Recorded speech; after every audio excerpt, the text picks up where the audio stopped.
Queridos, nós estamos no meio de uma série, nós estamos falando sobre elementos na nossa vida, nas nossas vidas que nos levam além da resiliência, certo? Temos viajado junto com o pastor Marcos no livro dele, Além da Resiliência, e pelo livro de Filipenses. Todos os sermões passados, você pode ir lá no nosso YouTube, acessar os sermões e acompanhar, caso você tenha perdido algum. Mas também você pode acessar, eu imagino que deve ter aqui o QR Code, né? Do nosso boletim e também do esboço dessa mensagem para você poder acompanhar melhor, tá? Lá no boletim, se você pode ler a pastoral e também um capítulo do livro do pastor Marcos chamado Construtores de Pontes e o Antídoto para a Ansiedade. Eu tenho certeza que vai ser uma boa complementação para essa mensagem hoje, tá bom? Hoje nós vamos continuar em Filipenses. Nós vamos lá para um capítulo muito conhecido, Filipenses 4. Nós vamos falar sobre o resultado de nós termos a mentalidade do reino. E eu quero convidar você para um culto especial. Eu quero convidar você a usar a sua imaginação, porque eu quero que você venha comigo até a igreja de Filipos.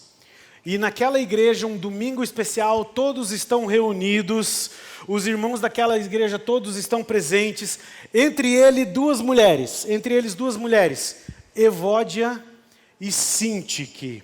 Eu imagino as duas sentadas nos bancos daquela igreja, e aquele domingo é um domingo especial, porque além dos componentes habituais de todo domingo, eles teriam um momento incrível. O pastor, então, ele toma o púlpito, ele vai à frente e ele começa dizendo: que bênção, meus irmãos! O apóstolo Paulo, esse mesmo, ele nos enviou uma carta. E hoje nós leremos a carta dele inteirinha juntos. Então estão todos sentados, prestando atenção. Até as crianças estão quietinhas, ansiosas por ouvir. Então o pastor da igreja de Filipos, ele começa a ler a carta. Lá no capítulo 1, Paulo e Timóteo, servos de Cristo. E ele continua, enquanto lia, o pastor então, ele traz palavras encorajadoras ele fala como Paulo estava indo tão bem na prisão, apesar das dificuldades. Ele fala que ele está evangelizando toda a guarda do palácio, mesmo nessa situação de prisão. E no meio da carta, então, eles começam a conversar sobre a humildade de Cristo. Eles falam sobre amizades discipuladoras. Eles param, cantam um hino. Falam sobre como a cruz de Cristo trouxe salvação. Assunto tudo muito teológico, muito profundo. Tipo de conversa que o pastor Daniel gosta, que eu também gosto. Estava tudo ótimo. O pessoal empolgado, até que o pastor começa a ler o capítulo 4, e ele entra no versículo 2, e ele diz as seguintes palavras: o que eu rogo a Evódia, e aí Evódia, e também a Sintique, todo mundo olha, é que vivam em harmonia no Senhor. Sim, e peço a você, leal companheiro de jugo, que as ajude, pois lutaram ao meu lado na causa do Evangelho com Clemente e os meus demais cooperadores. Os seus nomes, Evódia e Sintique, estão no livro da vida, certo? Já pensou? O pastor Marcos comenta no livro dele, ele diz a seguinte frase: Evódia e Sintique tinham nomes com significados bonitos, certo, pastor Marcos? Evódia significa doce e fragrância, e Sintique boa sorte, mas estavam vivendo o contrário do que eles representavam. Você consegue imaginar Evódia e Sintique naquele culto? Sentadinhas lá. Primeiro, quando o pastor fala, elas ficam pálidas por ouvir o nome. Meu nome. Daqui a pouco elas já não estão mais pálidas, elas estão vermelhas de vergonha. Imagina os olhares dos outros, todo mundo. Cadê a Evódia? Cotoveladinha, sabe? Ela está ali, ó, o pessoal, uns segurando as risadas, abaixando a cabeça, olhando para os pés, meio sentindo vergonha alheia. Pobre Evódia, pobre Sintique. Paulo tinha acabado de lavar a roupa suja das duas, à frente de todos os cristãos de Filipos. Será que, pastor Marcos, será que algum de nós, se fizéssemos o mesmo, sairíamos impune disso?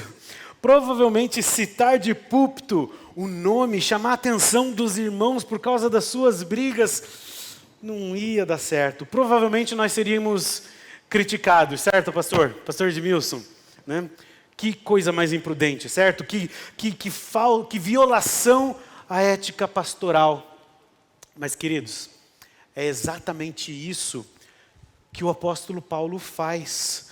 E, curiosamente, os detalhes dessa disputa, dessa briga entre as duas irmãs, levam Paulo diretamente a escrever uma das passagens mais fantásticas de todos os seus escritos, onde ele vai deixar claro que você não pode ser um cristão do fundo do seu coração se isso não reflete na superfície da sua vida. Você não pode ser um cristão e não ter a mentalidade de Cristo. Pensar com a mentalidade do reino vai nos levar a essa dura realidade de Evódia e de Sintique em nossas próprias vidas. É isso que Paulo está fazendo em Filipenses 4. Nós não sabemos muito bem quem eram essas duas mulheres, mas nós sabemos que provavelmente elas eram membros proeminentes da comunidade. Se fosse hoje, talvez as líderes do ministério de mulheres. Talvez elas fossem líderes, presidentes ali da associação de esposas de legendários da cidade. Cadê os legendários? Né?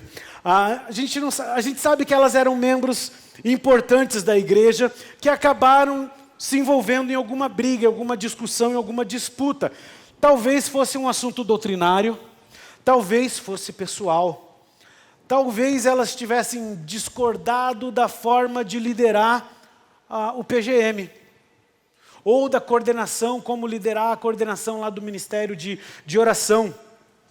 Quem sabe uma delas tinha falado mal do filho da outra, porque o menino desafinou durante o musical do IBB Kids.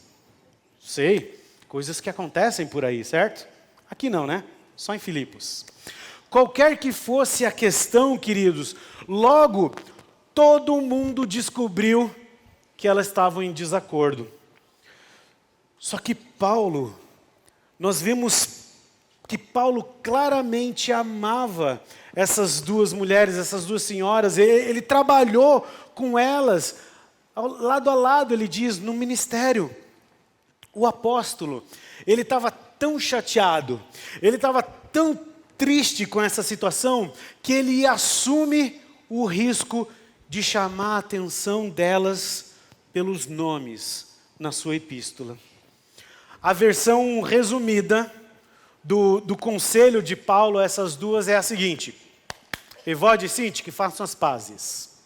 Mas a versão mais longa abrange uma visão muito mais completa da própria vida cristã. Envolve a ideia de que elas deveriam ter a mentalidade do reino e não a mentalidade do mundo, a mentalidade humana. Queridos, infelizmente, por causa da forma como os parágrafos foram dispostos ali pelos tradutores, é muito fácil para a gente isolar os versículos 4 e 9, ler os versículos 4 a 9, isolados dos versículos 2 e 3. Nós dividimos Filipenses 4 como se a briga de Evódia e Sintique não tivesse absolutamente nada a ver com as palavras de Paulo sobre alegria e sobre ansiedade, que todos nós conhecemos tão bem.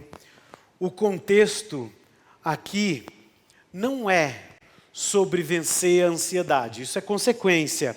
Mas o contexto aqui é a tentativa de Paulo de trazer paz a uma disputa, uma briga. Essa paz só aconteceria se todos tivessem o quê? A mentalidade do reino. Olha o texto comigo. O versículo 2 diz assim: o que eu rogo a Evódia e também Sintique é que vivam em harmonia no Senhor. Sim, e peço a você, leal companheiro de jugo, que as ajude, pois lutaram ao meu lado na causa do Evangelho com Clemente e meus demais cooperadores, e seus nomes estão no livro da vida. Muito bonito. Qual que é a próxima? Aí elas estão vermelhas de vergonha. E aí ele entra e fala: alegrem-se sempre no Senhor.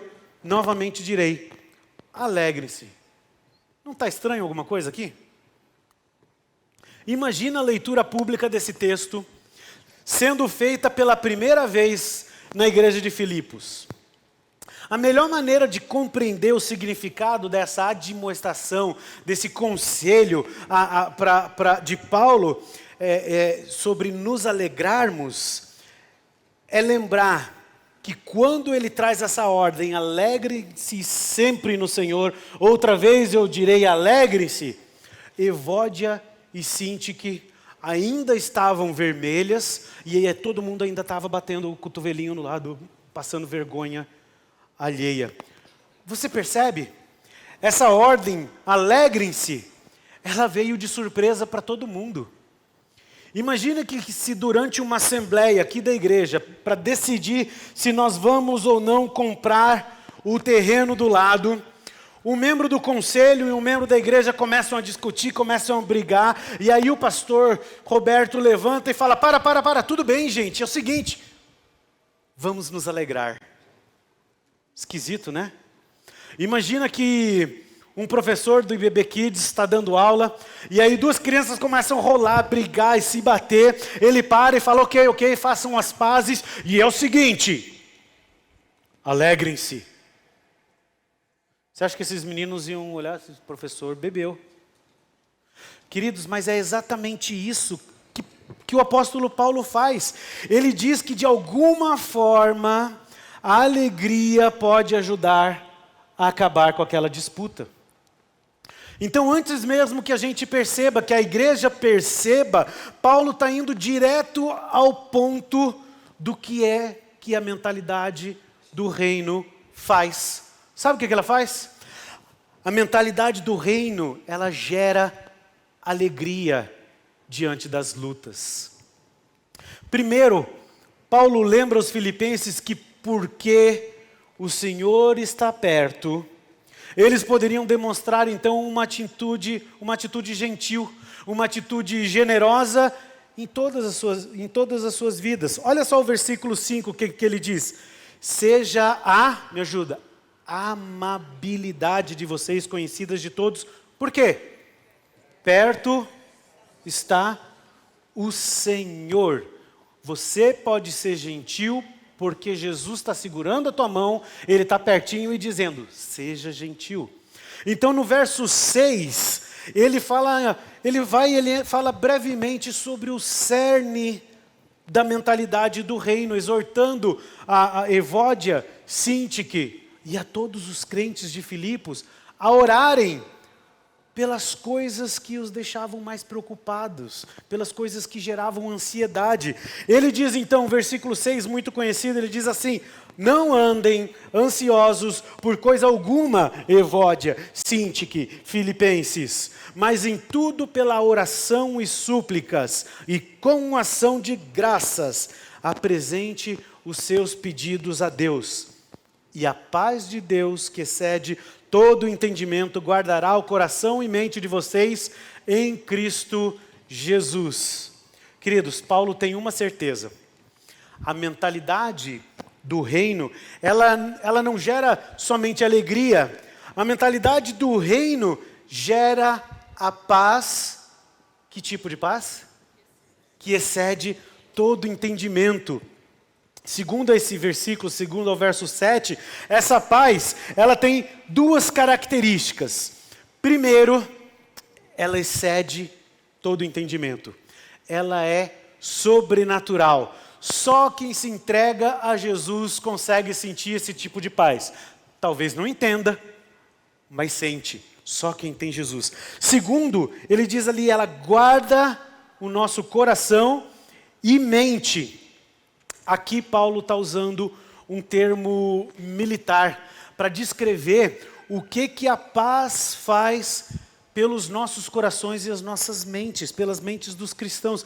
Literalmente ela funciona como uma sentinela para proteger o coração e a mente do povo de Deus.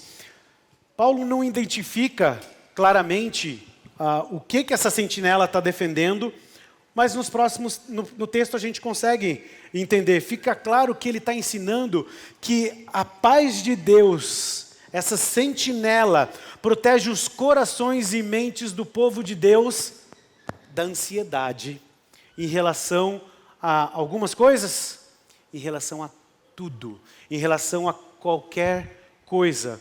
E olha só, logo depois disso, Paulo faz uma declaração fantástica sobre pensar e fazer apenas aquilo que é amável, excelente e louvável.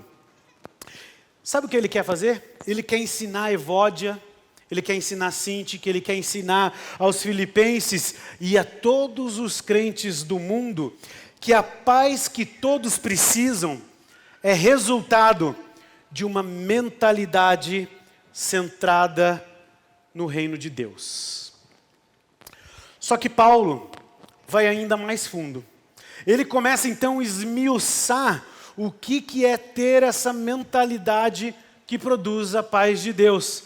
E olha lá o versículo 8.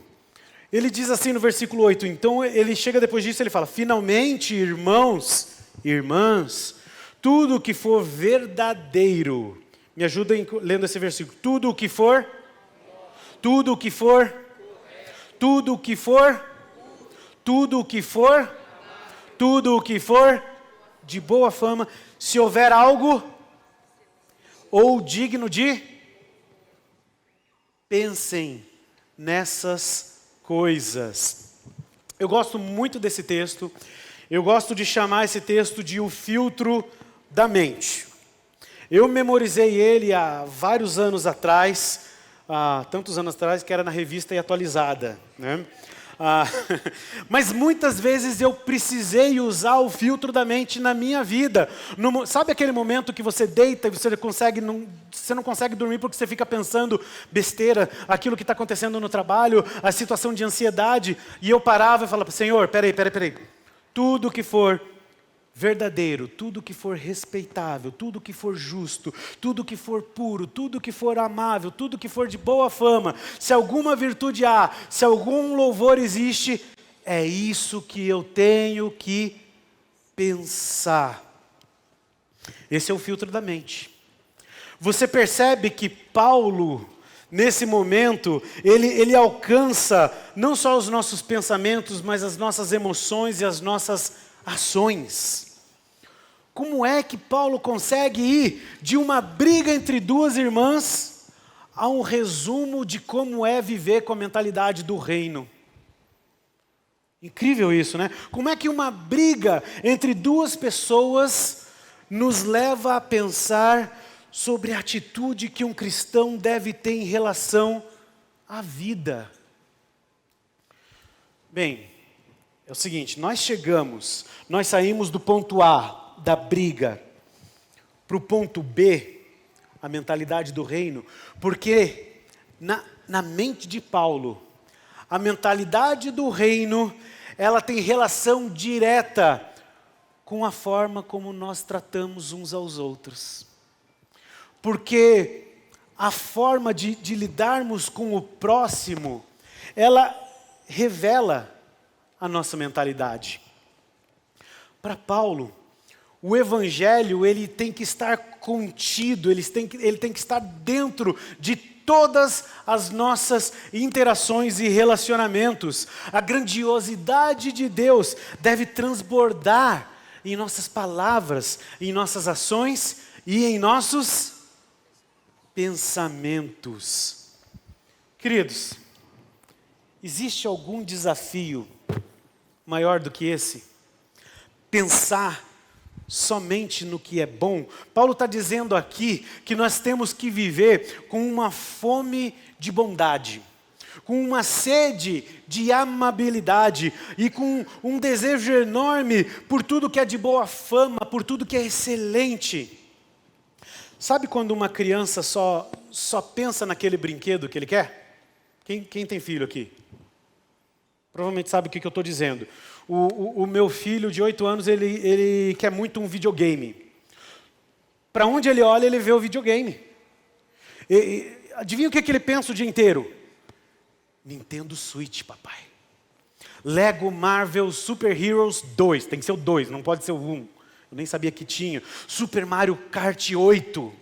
Onde ele vê um carrinho, não é um carro normal, é o Mario Kart. Ele sonha com isso, ele fala em comprar com o próprio dinheiro, porque ele já tem 20 reais. Deixa ele pensar, né? Para onde ele vê, olha, ele está procurando o videogame. Paulo quer que nós sejamos como essa criança que observa tudo para tentar encontrar algo que é excelente, que é bom. Porém, queridos, como é fácil para nós entrarmos num estado em que, em vez de olhos arregalados, buscando o que é bom, a gente tem olhos entreabertos, cheio de cinismo, procurando com o objetivo de detectar tudo que é irritante, tudo que é desagradável. Você conhece alguém que gosta de reclamar de tudo?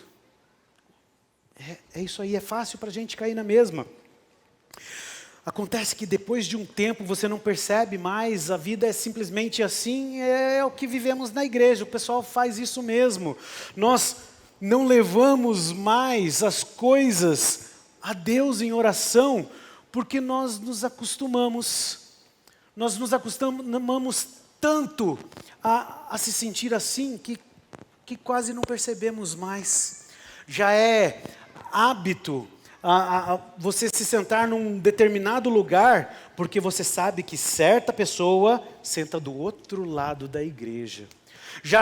Você já acostumou a atravessar para o outro lado no shopping. Quando certa pessoa está vindo aqui, você já sabe o que fazer. Você vem para o outro lado. Eu posso estar muito errado, acho que não. Mas eu duvido muito que Evódia e Cinti, que estavam sentadas lado a lado, como que chama? Minha filha fala BFF, bestie, best friend forever, né? Tá? Eu duvido muito, mais provável é que uma estava num canto e a outra estava no outro canto, lá na sala onde eles se reuniam em Filipos. Eu sei, queridos, nada disso é bonito, nada disso é confortável para a gente conversar. Mas, infelizmente, assim como era no início, assim como era lá em Filipos, é provavelmente agora. Como acontecia lá, provavelmente acontece, sabe aonde? Nas outras igrejas de Curitiba. Aqui não, certo? Jamais.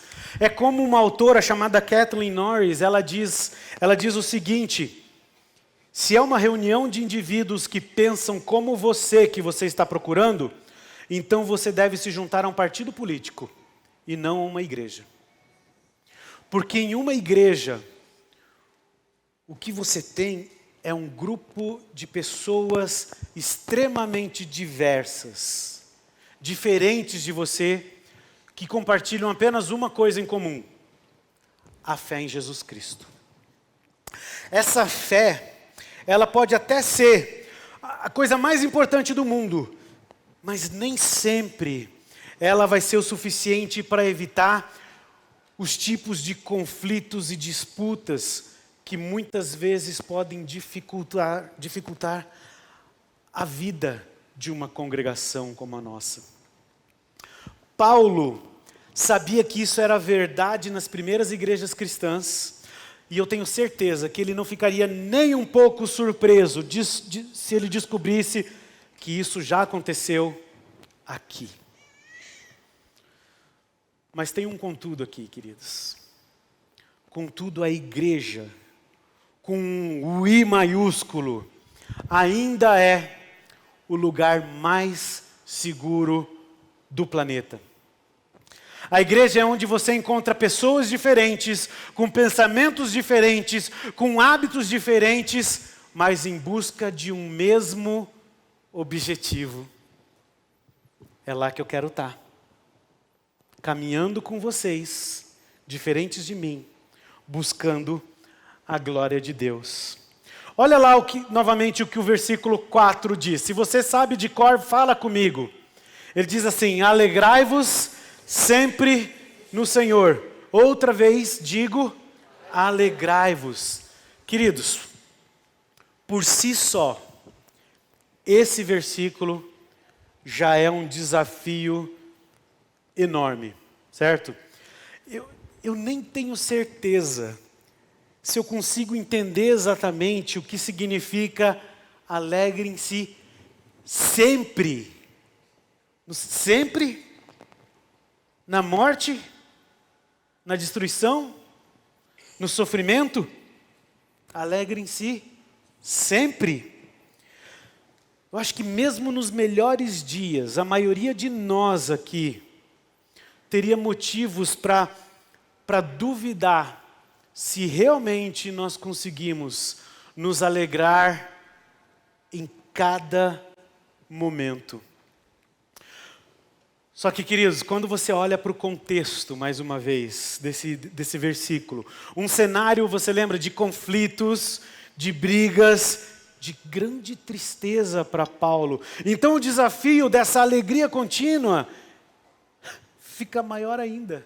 Se torna ainda mais complicado ter um coração que se alegra continuamente, um coração que se alegra sem cessar, ter uma mente que trabalha horas extras para pensar apenas nas melhores coisas, nos melhores assuntos e nos assuntos mais bonitos. Viver uma mentalidade que aponta consistentemente para o nosso Deus de paz. É desafiador, não é? É ou não é? Tudo isso é muito desafiador, só que Paulo sabe o que ele está pedindo. Toda ordem na Bíblia, todo mandamento na Bíblia, ele não é um mandamento por si só. Ele é um aviso que nós temos a capacidade para realizar aquilo que Deus está pedindo. Paulo sabe que a mentalidade do reino gera alegria diante das lutas e que gera a paz que excede todo entendimento, não é qualquer paz. Ele sabe que isso é possível. Olha só como que ele termina esse parágrafo. Ponham em prática tudo o que vocês aprenderam, receberam, ouviram e viram em mim. E o Deus da paz estará com vocês. Aquele mesmo apóstolo Paulo, que certa vez se denominou como o pior dos pecadores, disse agora: façam o que vocês viram que eu faço. O que eu ensino, eu vivo. E é por isso que vocês também podem ter essa mentalidade. Não é simplesmente faça, me ajudem com essa frase, eu sempre me enrolo nela. Faça o que eu faço, não, faça o que eu falo, mas não faça o que eu faço, é isso? Paulo está dizendo aqui, faça o que eu faço, porque eu faço o que eu falo. Obrigado. Você percebe? Queridos, o meu encorajamento para você é que você busque, sem cessar, essa paz. Que você tenha a mentalidade do reino. Eu quero muito que você saia daqui com algo em mente. Bem simples. Se você sair daqui e te perguntarem, se eu perguntar para você, olha, me dá o resumo da mensagem, eu quero que você lembre dessa frase. A mentalidade do reino gera alegria e paz. Você consegue falar isso? A mentalidade do reino gera alegria e De novo, a mentalidade do reino gera alegria e paz. Eu falo a primeira parte, vocês falam a segunda. A mentalidade do reino gera alegria. Agora vocês falam a primeira parte e eu continuo. Gera alegria e paz. É isso. É por isso, queridos, que vale a pena você buscar a mentalidade do reino. Porque ela gera o quê? Alegria. É qualquer alegria? É alegria contínua. É qualquer paz? É a paz que o quê? Excede todo entendimento. Queridos, eu quero pedir para você abaixar a sua cabeça e fechar os seus olhos. E eu tenho duas perguntas simples para você hoje. A primeira pergunta é: você sente a paz de Deus em meio às lutas? Se você não sente a paz de Deus em meio às lutas, pode ser que você nunca experimentou essa paz, porque você ainda não entregou a sua vida a Jesus. E eu não posso sair daqui hoje sem dar a oportunidade para que você faça isso. Porque Jesus é a nossa paz. Se você hoje está aqui e está entendendo que hoje é o dia de entregar a vida a Jesus, de parar de resistir e falar: Senhor, eu preciso da Tua paz. Eu entendo que eu não vou a lugar nenhum se não for com o Senhor. Eu quero te desafiar a fazer uma oração. E aí no teu coração você dizer: Senhor, eu me arrependo dos meus pecados. Eu confesso a minha necessidade de entregar o meu coração ao Senhor. Eu quero sentir a paz que excede todo entendimento. Hoje eu entrego a minha vida a Jesus. Todos estão de olhos fechados. Eu quero perguntar se tem alguém aqui que está nessa condição, que fez essa oração dizendo: Senhor, eu entrego a minha vida para Ti hoje. Tem alguém aqui do meu lado direito, lado esquerdo da congregação? Tem alguém aqui que fez essa oração, confessando seus pecados, entregando a vida a Jesus? Tem alguém aqui no meio que está entregando a vida para Jesus? À minha esquerda? Só levanta a sua mão. Amém, glória a Deus. Que alegria. Que o Senhor te dê a mentalidade do reino e a paz que excede todo entendimento. Mais alguém fez essa oração dizendo: eu estou entregando a minha vida? Queridos, a minha segunda pergunta é essa: você tem a mentalidade do reino? Talvez hoje seja o dia de começar a lutar pelos seus pensamentos. E eu quero desafiar você a memorizar Filipenses capítulo 4, versículo 8. Tudo que for verdadeiro, tudo que for respeitável, tudo que for justo, tudo que for puro, tudo que for amável, tudo que for de boa fama, se alguma virtude há, se algum louvor existe, seja isso que ocupe o vosso pensamento. Abre seu olho, olha aqui para mim. Vou fazer um apelo diferente. Talvez hoje seja o dia de entregar as suas ansiedades e dizer: Senhor, eu quero ter a mentalidade do reino, e para isso eu vou começar memorizando Filipenses 4:8. Mas nós somos uma comunidade, nós somos uma igreja, nós servimos o Senhor junto. E eu quero desafiar, se você quer fazer isso, se você quer dizer hoje: Pastor Eduardo, eu quero memorizar Filipenses 4:8. Fica de pé, eu quero que todo mundo olhe. Eu sei que é diferente, fica de pé aí dizendo, com isso você está dizendo: eu vou memorizar Filipenses 4:8 e eu vou começar a filtrar a minha mente através de Filipenses 4:8. E você que está sentado, talvez já memorizou, ou talvez não está com essa luta. Olha para quem está de pé. Sabe o que eles estão dizendo? Eles estão dizendo assim: eu preciso de ajuda, cobra de mim. Eu quero memorizar Filipenses 4:8, eu quero que na minha mente só tenha o que for bom, só que eu preciso de ajuda. Olha um pro outro. Se você é casado, olha um vai ter que cobrar do outro. Se você é amigo, olha para quem está de pé e fala, ó, cobra de mim, Filipenses 4:8, vamos junto. Eu sei que os guerreiros já memorizaram até o 7. Ficou fácil. Memoriza o 8. Filtro da mente. Você está disposto a isso? Queridos, a paz de Deus excede todo entendimento. Ela guarda os nossos corações. Porque a mentalidade do reino gera o quê? Alegria e paz. Vamos falar uma vez todo mundo junto? A mentalidade do reino gera alegria e paz. Vamos ficar de pé?